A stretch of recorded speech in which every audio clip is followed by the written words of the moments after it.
Hello students, this is Vikas Garg. Welcome again on my YouTube channel. Students, मैंने last video में आपको admission of a partner से accumulated profit और loss, general reserve fund, investment fluctuation fund और workman compensation fund, इनके बारे में आपको वीडियो अपलोड की थी और उनमें आपको बताया था कि जो ये रिजर्व वगैरह होते हैं इनका हम कैसे क्या ट्रीटमेंट करते हैं जब हम फुल फ्लेज क्वेश्चन करते हैं। तो आज हम उन्हीं को इंक्लूड करते हुए ये फाइनल क्वेश्चन करते हैं, फुल फ्लेज क्वेश्चन करते हैं। मैं डी.के. गोयल की 2018 की बुक से क्वेश्चन नंबर 57 जो कि पेज नंबर 3.151 पे है वो मैं आपके आगे शो करूंगा। राइट, तो मैं आपके आगे देखिए क्वेश्चन शो कर देता हूं कि कौन सा क्वेश्चन है, आप उसको देख के और अपना क्वेश्चन देखिएगा। देखिए ये आपके आगे स्क्रीन पे शो हो गया होगा क्वेश्चन, ठीक है। तो मैं इस क्वेश्चन को पढ़ देता हूं या आप इसको पॉज करके स्क्रीनशॉट लेके देख लीजिएगा क्वेश्चन, या आपके पास बुक है तो आप वहां से देख लीजिएगा। इसने कहा X and Y are partner in the ratio of 5:3, their balance sheet as follows. Balance sheet question में गिवन है जिसमें लायबिलिटी और असेट साइड दिए गए हैं, cash at bank, debtor, provision, stock, fix asset, P&L account ये दिया गया है। और लायबिलिटी में creditor, provident fund, workman compensation reserve और कैपिटल दी गई है। जो आगे कहा इसने कहा they admit Z into partnership on 1 April 2018 with 1/8 share in profit. Z जो है ना पार्टनर फर्म में एडमिट होता है जो कि 1/8 शेयर के लिए आता है। Z bring 20,000 as his share of capital. Z जो है 20,000 रुपीज कैपिटल के लेके आता है और 12,000 जो है गुडविल के कैश में लेके आता है। Z acquire his share entirely from x. देखिए ये लाइन बहुत जरूरी है आपके लिए, मैं समझा देता हूं। इसने कहा जो सेक्रीफाइस रेशियो हम निकालते हैं गुडविल निकालने के लिए, तो इसने कहा जेड ने अपना सारा शेयर एक्स से लिया है, यानी कि जो भी जेड के फेवर में सेक्रीफाइस किया है वो केवल एक्स ने किया है। राइट, आपको रिवैल्यूएशन के लिए एडजस्टमेंट दी गई है। जब मैंने आपको रिवैल्यूएशन अकाउंट सिखाया था तो आपको बताया था कि रिवैल्यूएशन अकाउंट में हमें केवल असेट्स और लायबिलिटीज का ट्रीटमेंट करना है, कैपिटल का और गुडविल का कोई ट्रीटमेंट नहीं करना। तो इसने क्या बताया, provident fund is increase by 5,000। Provident fund क्या है, लायबिलिटीज है, इंक्रीज हो गई यानी कि हमारा लॉस हो गया। तो लॉस कहाँ आते हैं, डेबिट में आते हैं। अगर आपने मेरी वो वीडियो नहीं देखी जिसमें मैंने आपको रिवैल्यूएशन अकाउंट करना सिखाया था कि कैसे रिवैल्यूएशन अकाउंट बनाते हैं, तो आप मेरी वो वीडियो जरूर देखिएगा।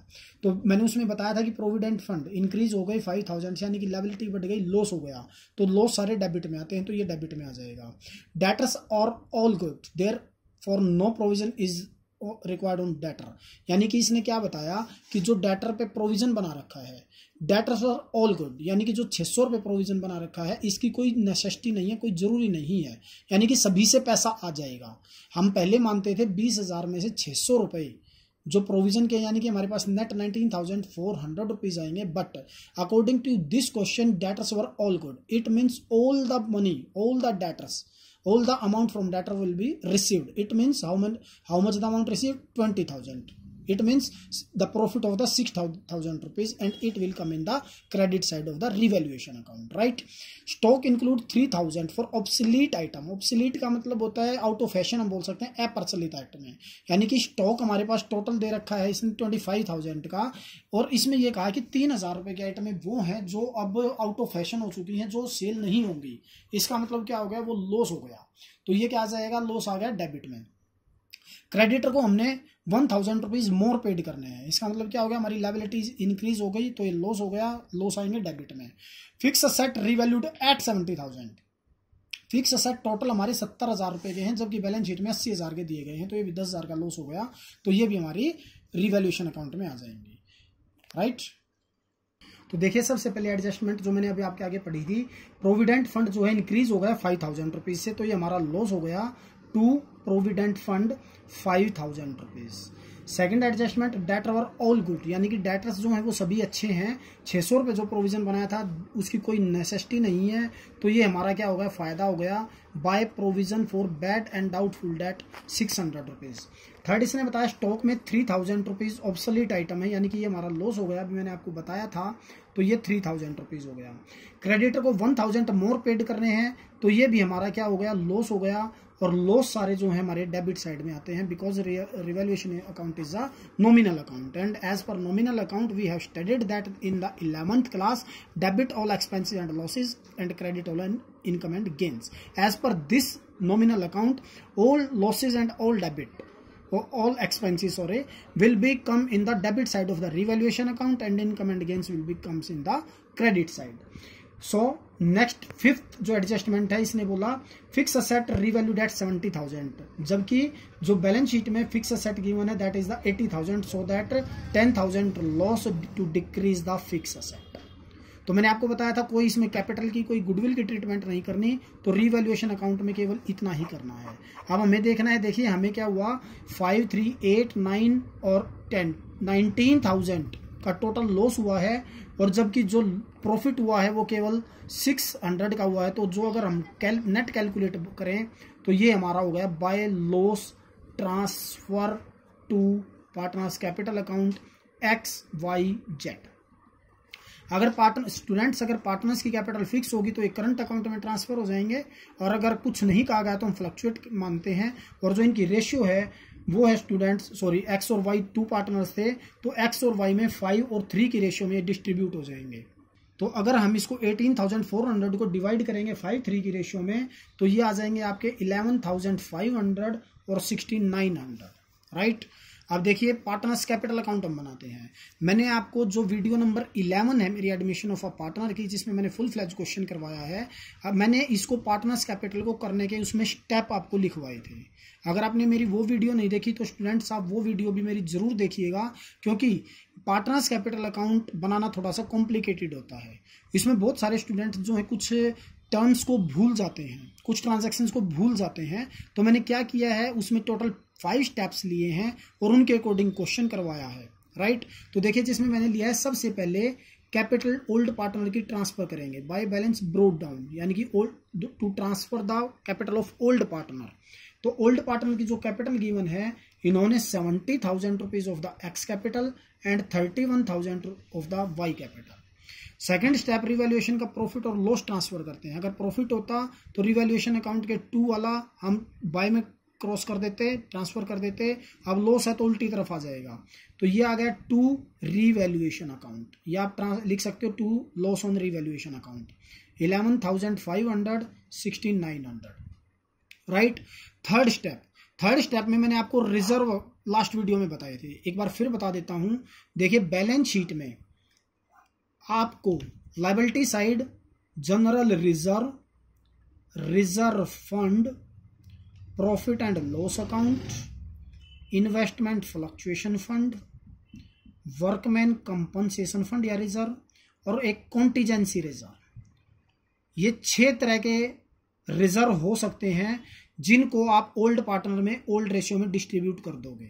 ये मैंने आपको वीडियो नंबर 12 और वीडियो नंबर 13 में अच्छे से समझाया है। अगर आपने मेरी वो वीडियो भी नहीं देखी है तो वो भी देखिएगा। इसी प्रकार से असेट्स में आपकी 3 चीजें हो सकती हैं, goodwill, profit and loss account, और एक होता है एडवर्टीजमेंट सस्पेंस अकाउंट, जिसको आप डेफर रेवेन्यू एक्सपेंडिचर बोलते हैं। ये किसी भी नाम से मिल सकता है। तो स्टूडेंट्स टोटल लायबिलिटी साइड में 6 आइटम और 3 और 4 आइटम्स हम बोल सकते हैं बैलेंस शीट में, एसेट साइड में लिखी हो सकती हैं। तो अगर इनमें से कोई भी आइटम मिलती है तो आपको क्या करना है, ये ओल्ड पार्टनर में ओल्ड रेशियो में ट्रांसफर कर देने हैं। क्यों कर देने हैं? अगर आपने मेरी लास्ट वीडियो नहीं देखी, वीडियो नंबर 12 और 13, तो आप मेरी वो वीडियो जरूर देखिएगा, उसमें मैंने बहुत अच्छे से आपको ये बताया है। तो अब हमें चेक करना है, क्वेश्चन के अंदर असेट साइड में प्रॉफिट एंड लॉस दिया गया है। तो मैंने आपको बताया था प्रॉफिट एंड लॉस अकाउंट उल्टी तरफ यहां ट्रांसफर हो जाएगा to profit and loss account. 2400 दिया गया है, जो कि 5-3 की रेशियो में अगर हम डिस्ट्रीब्यूट करेंगे तो 1500 और 900 आ जाएगा। इसी प्रकार से अगर लायबिलिटी साइड में मैं चेक करूं तो केवल वर्कमैन कंपनसेशन रिजर्व दिया गया है, वर्कमैन कंपनसेशन रिजर्व दिया गया है, तो इससे रिलेटेड कोई एडजस्टमेंट नहीं है, तो ये 5800 दिया गया है। तो 5800 को हम जो है 5-3 की रेशियो में डिस्ट्रीब्यूट करेंगे, 3625222225 ये आ जाएगा। फोर्थ स्टेप आपको बताया था, कोई कैपिटल नया पार्टनर लेके आता है तो वो बाय बैंक अकाउंट या बाय कैश अकाउंट एक ही बात है। तो इस क्वेश्चन के अकॉर्डिंग इसने बताया था कि वो 20,000 रुपीज कैपिटल लेके आया था, ये लिख दिया।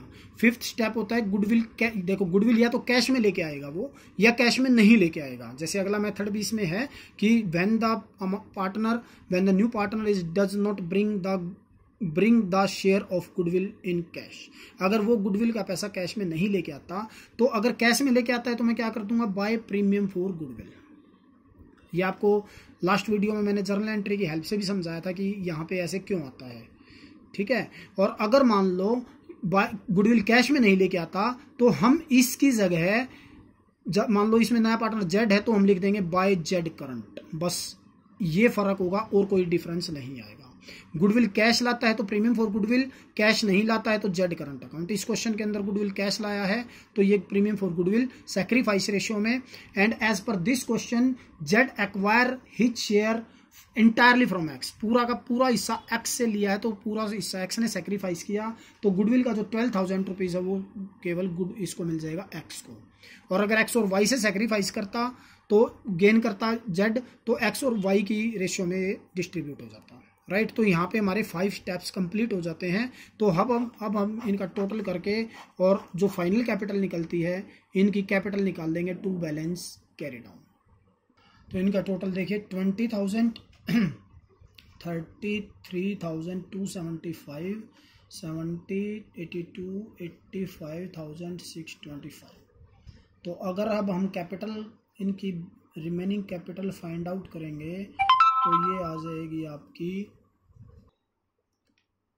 20,000, 7800 माइनस करेंगे तो ये आ जाएगा मेरे पास 25375 और इसमें से 13,072,625। तो जो ये फाइनल कैपिटल इनकी आ गई, इसका मतलब ये हो गया कि अब इनका एडमिशन हो चुका है जेड का। अब इसकी बैलेंस शीट देखिए कैसे बनाएंगे। इसकी बैलेंस शीट बनाने के लिए जो ओल्ड है हम उसी को बेस मान लेंगे, जो वैल्यू मॉडिफाइड हुए हैं केवल हम उनको देख लेंगे। तो सबसे पहले इसने कैश दिया है, कैश का जो बैलेंस है 5,000 रुपीज इसने दिया है, राइट। अब देखिए इसमें क्या हुआ, हमारे पास नई कैपिटल आई 20,000 रुपीज, गुडविल आई थी 12,000 रुपीज, एक्स को मिली थी परंतु वो फर्म में ही है, फर्म से निकाली नहीं गई है, और कोई कैश आया ना गया फर्म से। तो ये हो गया आपका 37,000, राइट। डेटर्स क्वेश्चन में गिवन थे, डेटर थे 20,000 के, प्रोविजन बनाया गया था बट अब कोई प्रोविजन की नेसेसिटी नहीं है तो पूरा आ जाएगा। इसके बाद इसने लिखा स्टॉक लिखा है। स्टॉक देखिए, स्टॉक 25,000 का था तो 3,000 का ऑब्सोलीट हो गया था, तो ये हो गया 22,000 का हमारा बच गया। फिक्स असेट 80,000 की थी, 10,000 का लॉस हो गया था, रीवैल्यू जो की गई थी वो 70,000 पे की गई थी, ये लिख दिया। P&L दिया गया है वो हम डिस्ट्रीब्यूट कर चुके हैं तो अब हमें उसके लिखने की जरूरत नहीं है। अब लायबिलिटी साइड में देखिए, क्रेडिटर्स को 1,000 मोर पे किए थे तो क्रेडिटर 15 के 16,000 हो गए जी।